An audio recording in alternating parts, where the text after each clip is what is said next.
But before we started the programme, you mentioned to us, Katie, that you had news of a school that had to close. Oh, yeah. In Kildare. I want to talk about the schools for a minute, because that the question of outbreaks in schools was predicted. We expected it and we were worried about it, and everybody talked about it all summer.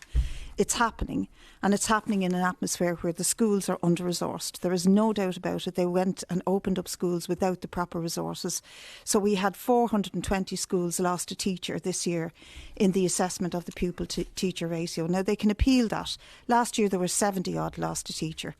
And this is in the middle of a pandemic. It is just crazy stuff. So this mixed messaging doesn't help to win the support of the communities. And we're not looking at where the real problems are. And I think we can get distracted about whether the restaurants close for 3 weeks or whatever, but there are serious underlying systemic issues here. We can call on the guards to check on people's homes. I would not agree with that.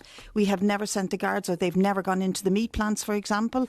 Have they ever gone in to check what's going on in nursing homes, what went on in nursing homes?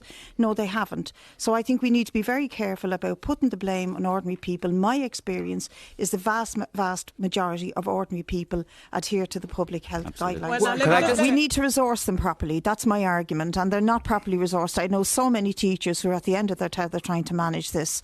Class sizes are too big. They always have been too big in this country. They're the largest or the most intensive pupil-teacher ratio across Europe. So that wasn't dealt with before the pandemic, and it hasn't been dealt with since. But there's no quick fix for that, unfortunately, no, Brid. Indeed, and I think that's going to take years before that situation. We've been talking about that 15 and 20 years ago. It took a stroke of the pen to get rid of a teacher from 420 schools this week.